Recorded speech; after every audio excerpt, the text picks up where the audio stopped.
গায়ে গতরে যেভাবে চেষ্টা করছে, কারণ আপনার ঢাল নাই তলোয়ার নাই, আপনি যুদ্ধে নেমেছেন, একটা ক্রাইসিস মোমেন্ট, কারণ আপনার গণপরিবহন নাই তো। আমরা যদি জাকার্তা মডেলের কথা চিন্তা করি, তারা ঈদের সময় প্রায় 2.5 কোটি মানুষ জাকার্তা শহর ছাড়ে, কিন্তু তাদের কিন্তু এতটা অস্বস্তি তৈরি হয় না।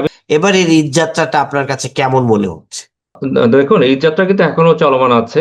আমরা গতকাল পর্যন্ত ঈদ যাত্রাটা যেভাবে দেখেছি, সেখানে আমি প্রথমে বলতে চাই, তুলনামূলকভাবে অনেকটাই কিন্তু স্বস্তিদায়ক ছিল। আমি আহ, সবসময় খবর রেখেছি, আহ, বিশেষ করে সড়ক, মহাসড়ক এবং ট্রেন যাত্রা এবং লঞ্চে। তো আমার মূল্যায়নটা হচ্ছে আসলে আমাদের কোথাও তেমন যানজট হয়নি। কিছুটা গতি ধীর গতিতে ছিল মহাসড়কগুলিতে এবং বিশেষ করে উত্তরবঙ্গের যাত্রায়। এবং টোল প্লাজা গুলিও কিন্তু যথেষ্ট, আমি মনে করবি, একটা ভালো ব্যবস্থাপনার মধ্যে ছিল। ফলে টোল প্লাজা যে ভয়াবহ আমরা যে যানবাহনের সারি দেখি, সেটাও তেমন হয়নি। এবং লঞ্চগুলি, সবচেয়ে বড় কথা, লঞ্চ যাত্রাটা কিন্তু খুবই স্বস্তিদায়ক ছিল। প্রতিটি লঞ্চ সময় মতন ছেড়েছে। এমনকি আপনি জানেন যে স্বাভাবিক সময় সাধারণত লঞ্চগুলি সন্ধ্যার পর ছাড়ে, কিন্তু আজকেও কিন্তু আমি যেটা খবর নিয়ে জানলাম, অনেক লঞ্চ কিন্তু যাত্রী হয়ে যাওয়া মাত্রই ছেড়ে চলে যাচ্ছে, অর্থাৎ যাত্রীদের এখানে ভোগান্তিতে পড়তে হচ্ছে না। এবং আরেকটা খুশির দিক আমি বলবো, যে আমাদের ট্রেন যাত্রা, যেখানে উত্তরবঙ্গের যাত্রাটা প্রতি বছরই আমরা দেখি, ট্রেনের যে শিডিউল বিপর্যয়, ভয়াবহ শিডিউল বিপর্যয় হয়, সেটা কিন্তু এখন পর্যন্ত একটা ট্রেনেও আমার জানা মতে শিডিউল বিপর্যয় হয়নি। এবং পূর্বাঞ্চলে যে রেলগুলি, সেটা তো সবসময় আমরা অতীতেও দেখেছি, এই যাত্রা তাদের অনেকটা স্বস্তির মধ্যে থাকে, এবারেও কিন্তু তারা স্বস্তির মধ্যে আছে। তো আমি যেটা বললাম তুলনামূলক স্বস্তিদায়ক হচ্ছে। স্বস্তিদায়ক এই কারণেই বলছি যে আসলে ভয়াবহ যানজটের খবর আমার কাছে এখনো আসেনি, বা দুর্ঘটনার মতন ঘটনা ঘটেনি। এবং একই সাথে শিডিউল বিপর্যয়গুলো কিন্তু হয়নি। কিছু কিছু জায়গায় অস্বস্তি আছে, এবং এই অস্বস্তি আসলে সড়কে অবকাঠামো বা অব্যবস্থাপনার জন্য না, আসলে এটা মূলত আমাদের গণপরিবহনের একটা সংকট, সেটা একটা ভিন্ন দিক। কারণ ঈদ যাত্রায় আসলে যত মানুষ ঢাকা ছাড়ছে, যে জনস্রোত, এবং বিশেষ করে আজকে কিন্তু অনেকগুলো শিল্প কারখানা, বিশেষ করে গাজীপুর, সাভার এবং নারায়ণগঞ্জের শিল্প কারখানা যখন ছুটি হয়ে গেছে, পোশাক শিল্প কারখানা, সড়কে হঠাৎ করে একটা চাপ তৈরি হয়েছে। ফলে গণপরিবহনের একটা সংকট এখানে হয়েছে। এবং এটা হওয়াটা কিন্তু স্বাভাবিক, কারণ এই সংকটটা মোকাবেলা করার জন্য কাঠামোগত কিছু পরিবর্তন দরকার, সেই পরিবর্তনগুলো এখনো হয়নি। আমরা স্বস্তি পাচ্ছি কারণ হচ্ছে আমাদের সড়ক, মহাসড়কগুলি চওড়া হয়েছে। এখন অনেক মহাসড়ক, আপনি জানেন, প্রায় 800 কিলোমিটার মতো মহাসড়ক আমাদের 4 লেন হয়ে গেছে, এক্সপ্রেস হয়েছে। সরকার অনেকগুলো ফ্লাইওভার করে ফেলেছে, আমাদের অনেকগুলো সেতু হয়েছে। এবং ঢাকায় ঢুকার এবং বের হওয়ার যে প্রবেশ পথগুলি আছে, সেটা কিন্তু অনেকটা প্রসারিত হয়েছে। আপনি দেখেন, আমিনবাজার গাবতলী যে সেতু, সেটা আমাদের প্রায় 10 লেন। আমাদের টঙ্গী সেতু প্রায় আমরা 12 লেন। কাঞ্চন সেতু, যেটা আমাদের পশ্চিম পূর্ব পূর্ব পূর্বাঞ্চলে যারা বাড়ি ছাড়ছেন, তাতে সেই সেতু কিন্তু প্রায় 8 লেন হয়ে গেছে। অর্থাৎ আমাদের সড়ক অবকাঠামোর দিক থেকে আমি দেখছি একটা পরিবর্তন এসেছে, যার ফলে আমরা একটা স্বস্তি পাচ্ছি। কিন্তু অস্বস্তির জায়গা, যেটা আমি বললাম, যে গণপরিবহন একটা সংকট, সেটা আসলে কাঠামোগত একটা পরিবর্তনের দরকার। দুপুর 2:30 নাগাদ আসলে ঢাকা থেকে নীলফামারী যাওয়ার পথে বগুড়ার সান্তাহারে নীলসাগর এক্সপ্রেস ট্রেনটি লাইনচ্যুত হয়েছে এবং 9টি বগি আসলে লাইনচ্যুত হয়েছে, এবং সেখানে এখন আসলে উত্তরবঙ্গের সাথে হুম। ঢাকার রেল যোগাযোগ সাময়িক বন্ধ রয়েছে। এটা কি আসলে এই পুরো ঠিক। স্বস্তির যাত্রা একটা মানে কি বলবো, একটি ই দিয়ে দিল, একটি কালো একটা দাগ হয়ে গেল হঠাৎ করে? দাগ হয়ে গেল। দেখেন, এই জন্য আমি বললাম কাঠামোগত কিছু পরিবর্তনের কথা। আমি একটু আগে বলছিলাম যে আপনার কমলাপুর স্টেশন থেকে শিডিউল বিপর্যয় ছাড়াই ট্রেনটা ছেড়েছে। আমরা এই কথা কিন্তু দীর্ঘদিন ধরে বলে আসছি যে আমাদের বিশেষ করে রেলের যে নেটওয়ার্ক, সেটা সম্প্রসারিত হয়েছে। এবং একই সাথে আপনার রেলের বেশ কিছু প্রকল্প তারা করেছে, প্রায় 1.5 লক্ষ কোটি টাকার মতন বিনিয়োগ কিন্তু রেলে হয়েছে গত দেড় যুগে। তো সেই জায়গায় কিন্তু আমরা বারবারই বলেছি যে রেল কিছু বিলাসী প্রকল্প করে ফেলছে, সেটা হচ্ছে রেলের যেটা প্রয়োজন ছিল, যে সংকটটা মোকাবেলা করার জন্য যে প্রস্তুতি বা আয়োজন দরকার, সেই জায়গায় আসলে বিনিয়োগ দরকার ছিল। এবং সেখানে আমরা বারবারই বলেছি, রেলের মূল সংকটটা হচ্ছে তাদের লোকোমোটিভ বা ইঞ্জিনের একটা ব্যাপক সংকট আছে। এই যে 3,000 কিলোমিটার আমরা যে রেল নেটওয়ার্কের কথা বলি, এই নেটওয়ার্কটাকে আপনি যদি চালু রাখতে চান, যাত্রী সেবা যদি দিতে চান, সেক্ষেত্রে আমরা সবসময় বলি প্রায় 300-র মতন তাদের ইঞ্জিন দরকার। কিন্তু রেল এখন আসলে যেমন ইঞ্জিনের সংকট একটা আছে, তার সাথে রেলের ইঞ্জিনগুলো আসলে আয়ুষ্কাল ফুরিয়ে গেছে। প্রায় 70% ইঞ্জিনের আয়ুষ্কাল কিন্তু অনেক আগে শেষ। এবং একই সাথে কোচগুলো, তার যে আয়ুষ্কাল বা আমরা অর্থনৈতিক আয়ুষ্কাল বলি, সেটা কিন্তু পেরিয়ে গেছে। তো বিনিয়োগটা, এই যে আমি কাঠামোগত পরিবর্তনের কথা বলছিলাম, সেটা হচ্ছে বিনিয়োগটা আপনি কোন জায়গায় করবেন। যেহেতু 1.5 লক্ষ কোটি টাকার মতো বিনিয়োগ করেছে রেলে, আসলে বিনিয়োগগুলি একটা বড় অংশ দরকার ছিল আমার সংকট যে জায়গা, অর্থাৎ আমার ইঞ্জিন নাই, আমার কোচ নাই, যেটা আসলে আমাদের যাত্রী সেবা দেওয়ার জন্য দরকার। এবং পাশাপাশি রেলের নেটওয়ার্ক যে আমি সম্প্রসারণ করছি, এটা ভালো জিনিস, একই সাথে পুরনো রেল লাইন এটা আবার ভুলে গেলে চলবে না। রেলের পুরনো রেল লাইনগুলো জরাজীর্ণ, এবং আমাদের স্টাডিও বলছে বলছে প্রায় 25% রেল লাইন, বিশেষ করে উত্তরবঙ্গের যাত্রার রেল লাইনগুলি জরাজীর্ণ, তাদের আয়ুষ্কাল পেরিয়ে গেছে। এই যে আপনি লাইনচ্যুতির কথা বললেন বা ডিরেলমেন্টের সমস্যা, এটা কিন্তু আসলে কাঠামোগত পরিবর্তনটা, যেটা আমি বলছি যে আপনার যে জরাজীর্ণ রেল লাইনগুলি আছে সেটা তো আপনার সংস্কার করতে হবে, মেরামত করতে হবে। আপনি বিলাসী প্রকল্প করছেন, আপনি দৃষ্টিনন্দন স্টেশন তৈরি করছেন, আপনি অনেকগুলি জায়গায় রেল লাইন সম্প্রসারণ করেছেন যেখানে সারাদিনে একটা ট্রেন চলে। কিন্তু উত্তরবঙ্গে যেহেতু আপনি জানেন, এই যে আমাদের ঢাকা, গাজীপুর, নারায়ণগঞ্জ, সাভার, এই এই যে আমাদের অঞ্চলটা আছে, এই অঞ্চলে যে শিল্প কারখানা আছে, অধিকাংশ কর্মী কিন্তু আসলে উত্তরবঙ্গের। এবং উত্তরবঙ্গের চাপটা সবসময় কিন্তু ঈদে বেশি থাকে, সড়ক পথেও বেশি থাকে, রেল পথেও বেশি থাকে।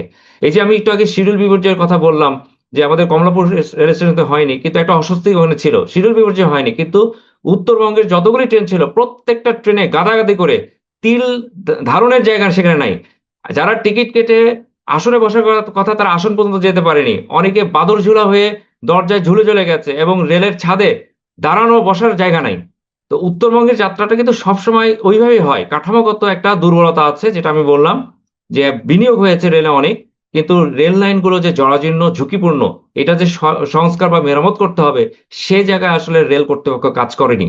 এবং সেটার খেসারত কিন্তু দিতে হবে, যেহেতু এখন চাপটা কিন্তু অনেক বেশি, যেটা আমি বললাম লাইনচ্যুত হয়েছে, কারণ আপনি খবর নিয়ে জানতে পারবেন ট্রেনের ছাদে মানুষ আছে, বাদুড় ঝুলা হয়ে দরজায় জানালায় ঝুলে ঝুলে মানুষ যাচ্ছে। অর্থাৎ এটার যে আমাদের লোডিং এর কথা বলি, এই লোডিংটা ভয়াবহ হচ্ছে। এমনি তো রেল জরাজীর্ণ লাইনগুলি, তো লাইনচ্যুত হওয়াটা একটা অস্বাভাবিক না, এই কাঠামোগত পরিবর্তনটা দরকার। কিন্তু গায়ে গতরে আমি বলবো, রেলের কর্তৃপক্ষ এবং প্রশাসন তারা কিন্তু চেষ্টা করছে যেন শিডিউল বিপর্যয় না হয়, সড়কে যেন যত্রতত্র বাস থামিয়ে যাত্রী তোলা তোলা এবং উঠানো, এবং এর জন্য দীর্ঘ সারি তৈরি হওয়া, বা লঞ্চগুলি অনেক সময় ওভারলোড করে ফেলে এবং যাত্রী না হওয়া পর্যন্ত ছাড়ে না, তখন শিডিউল বিপর্যয় হয়। ওই জায়গাগুলিতে কিন্তু সরকার যথেষ্ট নজর দিয়েছে, এবং এই জায়গায় আমাদের বলতেই হবে, দেখেন সরকারের কিন্তু মেয়াদ মাত্র 1 মাস হয়েছে। আমি মনে করি এখনো মাথায় এক বাচ্চা অবস্থায় আছে আমাদের সরকার, মাত্র 1 মাস সরকারের বয়স। তো এই 1 মাসের মধ্যে একটা জায়গায় আমি বলি যে ছোট একটা পদক্ষেপ, কিন্তু এবার ঢাকা শহরের মধ্যে যে স্বস্তি আমরা কিছুটা দেখছি, তার কারণ হচ্ছে আপনি দেখেন আমাদের বছিলা এবং আহ কাঞ্চন ব্রিজের কাছে শিমুলিয়া, এই দুইটা নতুন টার্মিনাল দিয়েছে, যে টার্মিনাল থেকে প্রায় 9টার মতন লঞ্চ কিন্তু আমাদের বিশেষ করে দক্ষিণ পশ্চিমাঞ্চলের জেলায় তারা কিন্তু যাত্রা করতে পারছে। এর ফলে সুবিধা কি হয়েছে, এই দুইটা ঘাট চালু করার ফলে যেটা হয়েছে, গুলিস্তান থেকে আপনার সদরঘাট, এই যে আমার 3 কিলোমিটার রাস্তা, এটা হলো পুলসিরাত পারাপারের মতন অবস্থা হয় ঈদের সময়। তো সেই জায়গায় আপনি কিছু যাত্রী কিন্তু সদরঘাট থেকে অফলোড করে অন্য জায়গায় নিয়ে গেছেন। তাহলে যাত্রীরা এই যে আমার ঢাকার মধ্যে যেমন সড়কটা কিছুটা ফাঁকা দেখছেন, বা গুলিস্তান থেকে সদরঘাটের কথা বলছি, যে কিছুটা অফলোড হয়েছে, এবং সদরঘাটের চাপটাও কিন্তু কিছুটা কমেছে। তো সরকারের বয়স কিন্তু 1 মাস, এই 1 মাসের মধ্যে এই যে একটা পদক্ষেপ, এটাকে অবশ্যই আমাদের সাধুবাদ জানাতে হবে। একই সাথে সরকার কিন্তু এবার ছুটিটা লম্বা দিয়েছে, বেশি কিন্তু আপনার এখানে দেন দরবার করতে হয়নি। প্রতিবার সরকারের সাথে এটা দেন দরবার করতে হয় যে আমাদের ঈদের আগে ছুটি একটু বেশি লাগবে, পরে বেশি লাগবে, যাতে করে মানুষ ধাপে ধাপে বাড়ি যেতে পারে। এবার কিন্তু সরকার আমি বলবো অনেকটা স্বপ্রণোদিত হয়েই কিন্তু ছুটিটা বাড়িয়ে দিয়েছে। ফলে যতটুকু আমরা স্বস্তি পাচ্ছি, এই স্বস্তির ক্রেডিটটা কিন্তু কিছুটা সরকারকে দিতে হবে। কিন্তু অস্বস্তির জায়গা আছে, আমি যেটা বললাম কাঠামোগত পরিবর্তন হয়নি, আমার গণপরিবহনের সংকট আছে, এবং তার সাথে এবার একটা নতুন সংকট তৈরি হয়েছে, সেটা জ্বালানি তেলের সংকট। ফলে পরিবহনের যারা মালিক আছে, তারা আরেকটা কিন্তু এখানে সুতা বা দোহাই দেওয়ার একটা সুযোগ পেয়ে গেছে। যেহেতু গণপরিবহনের সংকট, তারা পাম্পে চাহিদা অনুযায়ী তেল পাচ্ছে না, ফলে তারা ভাড়া কিন্তু বাড়িয়ে দিয়েছে, এটা অস্বীকার করার কোনো কারণ নাই। অনেক রুটে, বিশেষ করে উত্তরবঙ্গে দেখেন, আপনি খেয়াল করে দেখেন, যাত্রীরা জিম্মি হয়ে গেছে, অনেক বাস দ্বিগুণ ভাড়া চাচ্ছে। এবং তারা যখন গণপরিবহন থেকে মুখ সরিয়ে নিয়ে ঝুঁকিপূর্ণ যানবাহনের দিকে ঝুঁকছে, যেমন খোলা ট্রাক বা কাভার্ড ভ্যানে, এখন কাভার্ড ভ্যান এবং খোলা ট্রাকের যারা চালক আছে, তারা আবার সুযোগ পেয়ে গেছে, অনেকটা পরিবহনের যে ভাড়া তার কাছাকাছি ভাড়া তারা চাচ্ছে। সরকারি রেট বাসে যদি 800 টাকা হয়, তারা ঝুঁকি নিয়ে যাচ্ছে কাভার্ড ভ্যান বা ট্রাকে, তারা চাচ্ছে 700 টাকা, মাত্র 100 টাকার একটা ব্যবধান। অন্য সময় কিন্তু 200 টাকা নিয়ে তারা যাত্রী পরিবহন করতো। কিন্তু তারা এই যে সুযোগটা, গণপরিবহনের সংকট, তেলের সংকট, এই সংকট গুলো কাজে লাগিয়ে যাত্রীদের পুঁজি করে ভাড়াটা বাড়িয়ে নিয়েছে, এবং ঝুঁকিপূর্ণ পরিবহন তারাও ভাড়াটা কিন্তু বাড়িয়ে নিয়েছে। তো এই জায়গায় আসলে কাঠামোগত পরিবর্তন লাগবে। আমার সড়ক অবকাঠামোর ব্যাপক উন্নয়ন হয়েছে, যেটা আমি বললাম, 4 লেন এক্সপ্রেসওয়ে, ফ্লাইওভার হয়েছে, ঢাকায় প্রবেশদ্বারগুলো অনেক প্রসারিত হয়েছে, কিন্তু তার সাথে আমার কাঠামোগত অর্থাৎ পরিবহন খাতের যে একটা ঘাটতি বা সংকট, সেই জায়গায় আসলে কাজ করতে হবে। আমরা তো দেখছি যে টাইমলি বাসগুলো ছাড়ছে, ট্রেন ছাড়ছে, কিন্তু ঢাকা থেকে বের হওয়ার মুখগুলোতে চকদা, তারপরে এই যে আবার এদিকে ময়মনসিংহের রুটের এই কোনাটা, মানে কিছু কিছু জায়গায় আবার আবার বের হতে গিয়ে একটা যানজট দেখা দেয়। এই জায়গাটা হুম, হুম, আসলে হুম। নিরসনের উপায় কি? যদিও আসলে এবার খুব বেশি দীর্ঘ হয়নি, কিন্তু তারপর আমরা দেখেছি যে যে যানজট ছিল। রাইট। আমাদের আকাঙ্ক্ষা থাকবেই, আমরা আরো প্রত্যাশা করি আরো বেশি স্বস্তিদায়ক হোক। সেই প্রত্যাশা অনুযায়ী আমাদের কাজ করতে হবে। আপনি চন্দ্রার মোড়ের কথা বলছেন। চন্দ্রার মোড়ের সমস্যাটা হলো কি, চন্দ্রার মোড় এই জায়গা কিন্তু অনেকটা প্রসারিত করা হয়েছে, এবং সেখানে ত্রিমুখী একটা, আপনি জানেন যে ফ্লাইওভারও কিন্তু আছে। তারপরেও জটটা তৈরি হচ্ছে। তার কারণ হচ্ছে এই চন্দ্রার আশেপাশে, বিশেষ করে গাজীপুর এবং আশুলিয়া এলাকায় যে আমাদের শিল্প কারখানাগুলি আছে, এটা ছুটি হওয়ার সাথে সাথে যে পরিমাণ পোশাক কর্মী আসলে এই মোড়ে এসে আপনার পরিবহনে ওঠার চেষ্টা করছে বা পরিবহন খুঁজছেন তারা, এই যে পরিবহন খোঁজা, অনেক সময় পরিবহনগুলো থেমে যাত্রীদের সাথে দর কষাকষি করছে, 800 টাকা না 1000 টাকা। তার মানে এইখানে ম্যানেজমেন্টের একটা ইস্যু আছে। আপনার অবকাঠামোগত ভাবে আমি খুব বেশি এখানে দুর্বলতা দেখি না, মূলত ম্যানেজমেন্ট। কেননা এটা একটা গেটওয়ে কিন্তু। উত্তরবঙ্গে আপনি আশুলিয়া দিক থেকে আসেন, অথবা টঙ্গী হয়ে ঘুরে আসেন, অথবা সাভার হয়ে আসেন, সব বাসগুলোকে কিন্তু এই আমাদের চন্দ্রার মোড় দিয়ে যেতে হবে। তো চন্দ্রার মোড়টা একটা স্ট্র্যাটেজিক্যালি ইম্পর্টেন্ট পয়েন্ট, আমি বলবো সেই জায়গায় ম্যানেজমেন্ট একটা ইস্যু আছে। এবং এই ইস্যুটা মূলত আসলে গণপরিবহনের সংকট কেন্দ্রিক, কারণ গণপরিবহনগুলো থেমে যাত্রীদের সাথে দর কষাকষি করছে। কারণ যাত্রীরা সরকারি ভাড়ায় যেতে যাচ্ছে, তারা ভাড়া দ্বিগুণ করে যাত্রী নিয়ে যাবেন, এবং 2 গুণ করে যতক্ষণ বাস পরিপূর্ণ না হচ্ছে তারা ওই মোড়ের মধ্যে বসে আছে। ফলে এই যে অবৈধ পার্কিং করে রাখা, দীর্ঘ সময় পার্কিং করে রাখা, এবং যাত্রীদের উঠানামা করানো, বাকবিতণ্ডা করা বা দর কষাকষি করা, এর ফলে এই মোড়গুলিতে একটা জটলা তৈরি হয়। কিন্তু আমি আবার বলবো যে আমাদের প্রশাসন, এমনকি আপনি জানেন যে আমাদের ঢাকা টাঙ্গাইল মহাসড়কে সেনাবাহিনী কিন্তু নেমে গেছে। এটা কিন্তু পৃথিবীর খুব কম দেশেই আমার মনে হয় দেখা যায়, যে গায়ে গতরে যেভাবে চেষ্টা করছে। কারণ আপনার ঢাল নাই, তলোয়ার নাই, আপনি যুদ্ধে নেমেছেন, এটা ক্রাইসিস মোমেন্ট, কারণ আপনি গণপরিবহন নাই তো।